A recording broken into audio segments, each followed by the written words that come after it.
Ah! Et qui fait beau aujourd'hui dans le parc Bellefeuille! Tiens! De la visite! Salut Robert! Si, c'est pas Robert Larousse! Ah, salut Jeff, ça va? Ben oui, toi! Oui, très bien. Ah, qu'est-ce que tu lis de bon, là, présentement? Ah, j'étais en train de lire un article sur le tiers-monde. Le quoi? Le tiers-monde? Oui, c'est ça, le tiers-monde. Que c'est ça? Bon, le tiers-monde, si tu veux, c'est, comme ça le dit, un tiers du monde. On appelle ça aussi des pays sous-développés ou les pays en voie de développement. Ah? Alors, pour t'expliquer ça un petit peu brièvement, c'est que on divise le premier tiers, ça se trouve être les pays riches, industrialisés, comme le Canada, les États-Unis, l'Allemagne. Le deuxième tiers, ce sont les pays un petit peu moins industrialisés, sous le régime socialiste, okay? Ah. Les pays de l'Est, l'Allemagne de l'Est, OK. l'Union soviétique. Et le tiers-monde, ce sont les pays pauvres. Ah. Et dans le tiers-monde, il y a même des subdivisions. On pourrait ajouter le quart-monde et le cinquième monde aussi. Tellement ces gens-là sont pauvres. Ah! Mais comment ça qu'ils sont pauvres de même? Ah, bien souvent, c'est une question de température parce que ces pays-là sont surtout situés dans l'hémisphère sud. tu Dans le vois. sud? Oui, oui. Mais pourtant, nous, on va en voyage dans le sud parce qu'il fait beau. Ben oui, parce que nous autres, c'est un luxe qu'on se paye mais ces gens-là, ils vivent dans ces pays-là, puis c'est pas facile, tu sais, parce que avec la chaleur, il y a souvent des sécheresses. Alors, les récoltes, ça endette les cultivateurs, ou encore, on peut pas nourrir les gens qui sont là. Et il y a même, à certains endroits dans le monde, comme au Bangladesh, des inondations, tu vois. À chaque année, à l'automne, il y a la mousson qui amène plein d'inondations. Les villes sont inondées, les champs aussi. Donc, on s'endette. On doit acheter des produits des autres pays pour se nourrir et on n'a rien à leur vendre en échange. C'est un gros problème. Mais est-ce qu'ils sont beaucoup là-bas? Oui, tu vois, ce sont des pays qui sont très, très peuplés parce que nous, ici, notre instinct de survie n'est pas le même. Non? Tu vois, ici, pour survivre, on a besoin de bien s'alimenter. On a l'argent pour ça aussi. Alors, on peut même s'acheter des voitures. Ah oui. Tandis que là-bas, l'instinct de survie, c'est même pas de se nourrir parce qu'on ne sait pas quand est-ce qu'on va pouvoir manger. Alors, on fait des enfants. Alors, ça devient des pays hyper peuplés, mais sur le nombre d'enfants qui naissent, il y en a plus près de la moitié, sinon plus, qui meurent. Soit à la naissance ou dans les 9 premières années. Ah, Alors. c'est pour ça qu'ils veulent être plusieurs, parce qu'il y en a des fois qui réussissent à survivre. C'est ça, ça maintient l'équilibre un peu, tu vois. C'est pratique dans un sens, parce que au moins ce pays-là reste peuplé, il reste digne, c'est leur dignité aussi. Oui, mais c'est difficile à nourrir, alors c'est difficile de les garder en vie. Oui, mais il y a une autre possibilité, c'est qu'on demande aux pays industrialisés de l'aide. Comme nous, on leur prête de l'argent des fois. Ah oui? Ça arrive. Puis ils réussissent à survivre avec ça. Ben, ils essaient de survivre avec ça. Tu vois, il y a beaucoup d'organismes qui aident aussi.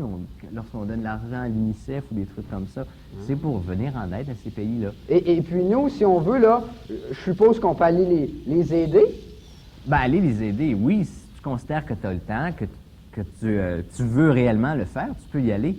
Mais un moyen de les aider aussi, c'est d'envoyer des formateurs, qu'on appelle, des gens qui vont les former, qui vont leur apprendre à devenir ingénieurs, à devenir aussi comptables, des trucs comme ça, pour administrer leur pays eux autres même. Parce que, en fin de compte, donner de l'argent à ces pays-là, c'est bien utile, ça les nourrit au moment présent.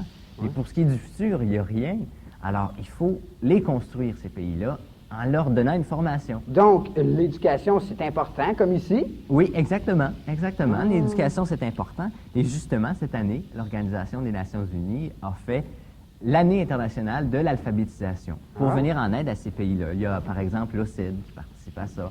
On envoie des gens pour apprendre à écrire, à compter aussi, parce que c'est important de savoir compter. Alors, éventuellement, ces gens-là vont pouvoir tout faire eux-mêmes dans leur propre pays. Ils auront les ingénieurs pour bâtir des barrages, pour bâtir, pour reboiser aussi, ou pour construire des écoles. Et ils auront les enseignants. Des cuisiniers pour leur faire à manger. Ben oui, mais il faudra avant qu'il y ait la nourriture. C'est très bien. Et comme ça, ils vont pouvoir survivre. Oui. Mais là, tu m'excuseras, mon grand, faut que j'y aille, hein? C'est ça. OK, on se reverra bientôt. OK, à la prochaine, là, Bob. Eh bien... Hey, c'est super, ben. Je pensais pas qu'on pouvait aider les gens du tiers-monde comme ça, simplement en les éduquant, en leur envoyant de l'argent. Ben, tiens, si c'est pas ma belle demoiselle! Salut, Fred. Jeff. Ah! Jeff. Salut, Jeff. Oh, Et mais là, puis? Jeff, j'ai une grosse crampe, là. Hein? Comment ça? Parce que là, je courais, mais je suis allée manger, je suis allée m'empiffrer d'un gros sandwich avant de partir. Ah, ben voyons donc, c'est bon, un beau gros sandwich. Ah ouais, c'est bon, mais pas avant d'aller jogger. Ah non? Ah non, non, c'est même interdit. Hein? Interdit, je le savais pourtant, je le savais. Ah! Ah, Mais pourquoi c'est interdit de parce manger que- un beau sandwich? ben, parce que, Jeff, quand tu cours, toute l'énergie doit aller à la course et non à digérer le gros sandwich que j'ai mangé.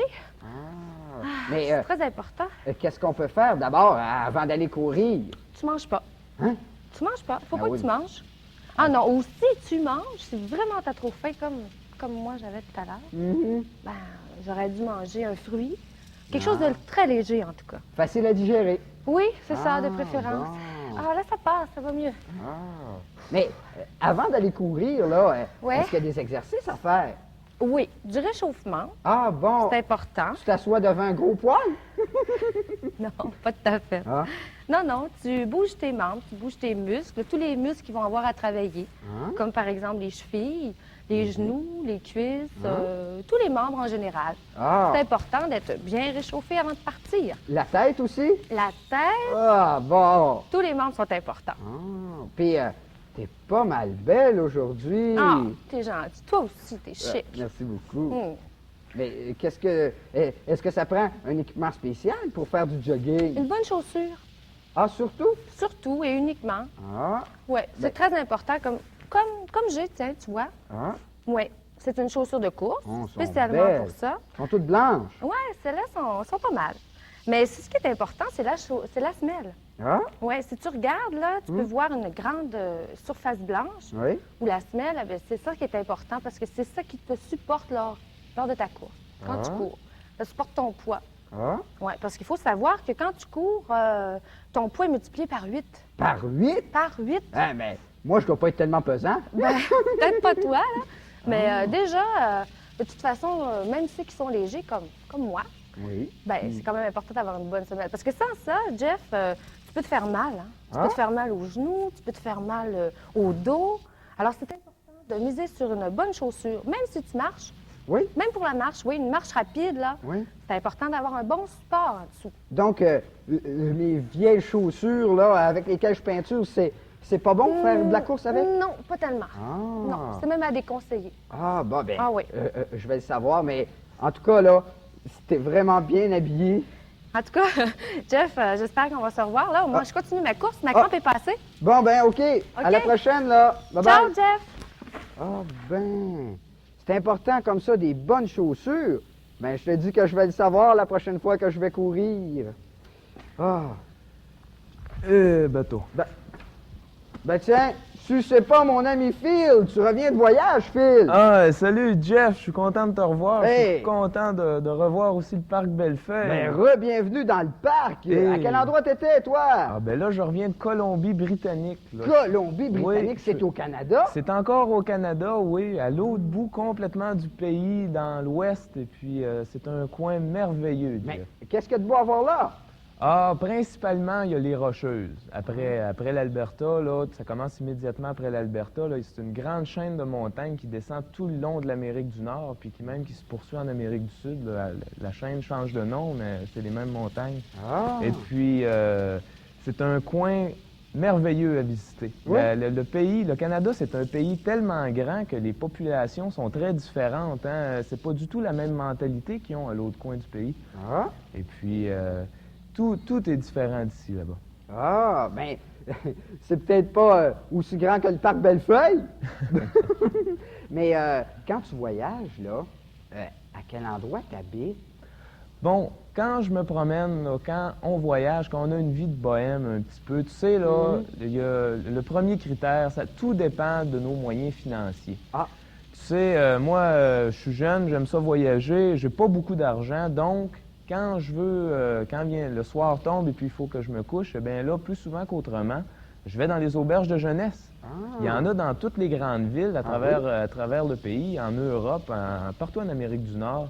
Et puis pour quelques dollars, on se fait on a un bon lit confortable. Et puis le lendemain matin, on se fait servir un déjeuner. Oh! Et puis là, on est en forme pour continuer à voyager. Oh! Mais justement, pour payer tout ça, est-ce que c'est facile de trouver de l'emploi? Ah, tu sais, quand tu voyages, tout dépend du coin où ce que tu es. Ah. Ça dépend toujours. Il y a des endroits que c'est beaucoup plus facile de se trouver de l'argent. Tu sais, si tu restes au Québec, tu vas à des endroits comme la Gaspésie puis tout ça, Oui. les gens, la population locale a de la difficulté à se trouver de l'emploi. Alors, faut pas espérer arriver là et puis avoir un petit boulot là, pour se ramasser de l'argent. Bon. Plus souvent qu'autrement, l'argent, on fait ça dans les grandes villes. Ah, Ou encore, d'où ce que je reviens, justement, la vallée de l'Okanagan. oui. Il y a d'immenses vergers qui sont là et puis on fait la culture de fruits. Donc, quand la saison de la récolte approche, eh bien, Oui. là, il faut trouver du personnel. Oh! Donc, le personnel, c'est les gens qui vont s'offrir. Alors, c'est un haut lieu de rassemblement pour tous les voyageurs qui ont besoin d'argent. Oh! Ils arrivent là, ils s'inscrivent et puis ils ramassent des pommes. Il y a plusieurs fruits qui sont cultivés là. Je pourrais pas travailler là. Tu sais pourquoi, Phil? Ah, on n'a pas le droit de ramasser avec la bouche. Ah, c'est pour ça. Je pense que je les mangerai toutes. Mais est-ce qu'il fait chaud là-bas à la vallée d'Okanagan? La vallée de l'Okanagan, tu sais, c'est le point le plus chaud au pays. Ah Au oui? Canada, c'est l'endroit où il fait le plus chaud. Oh, chanceux. Oui, l'été là-bas dure beaucoup plus longtemps qu'ici. Hein? Puis justement, la période de récolte commence au début de septembre. Alors qu'ici, on commence déjà à mieux s'habiller. Ah oui? Eh bien là-bas, on commence à ramasser les fruits parce qu'ils sont mûrs. Ah? Et puis, la période de récolte dure environ 1 mois et demi, 2 mois. Mais tu sais qu'à l'autre bout du pays, le climat est complètement différent d'ici. Oui? Là-bas, le 1er janvier, les gens vont se baigner dans l'océan. Hein? Alors qu'ici, on est emmitouflé dans nos gros habits d'hiver. Eh bien là-bas, on se baigne dans l'océan. C'est la baignade des ours polaires. Ça doit pas être chaud! Non, c'est pas chaud, mais je pense que là-bas, au moins, c'est faisable. Ici, c'est absolument impossible. Eh bien, mais ici au Québec, là, tu parlais de la Gaspésie. Est-ce qu'il y a d'autres endroits à visiter? Ah, il y a tellement de beaux endroits à visiter au Québec. Tu sais, Oui. souvent, les gens s'imaginent qu'il faut aller à l'autre bout du monde pour trouver Oui. des endroits Ça, c'est intéressants vrai. à visiter. Et puis, on sait, le Québec, c'est un endroit c'est une province très riche. Oui. On a grand territoire et puis nos habitants, les gens d'ici sont très, très diversifiés. Hein. Et puis, il y a des endroits à Québec et puis à Montréal que quand on prend le temps de visiter, mais on croirait jamais qu'il y a d'aussi belles choses dans notre coin. Ah, tu me fais rêver, toi, Phil, à chaque fois que tu viens me parler de voyage. À quel endroit tu t'en vas, là? Ah là, la prochaine fois que je pars, ça va probablement être en Amérique du Sud. Oh, quel beau coin. Ah, Écoute, c'est- tu vas venir m'en parler, hein, Je vais quand tu vas revenir revenir? t'en parler certainement, Jeff. Oui. OK, c'est beau. Je suis content de t'avoir vu, Phil. Salut, À là. la prochaine, bon voyage! Ah, j'en ai vu des choses aujourd'hui. Le tiers-monde. Hey, je savais pas qu'on pouvait les aider. La marche aussi. La course à pied. N'oubliez pas d'acheter des bonnes chaussures. Puis les voyages. Ah, le Québec. Le Canada. Je pense que je vais aller voyager. Mais pour ça, je pense que je vais aller me reposer. Bon ben, bye bye. À la prochaine.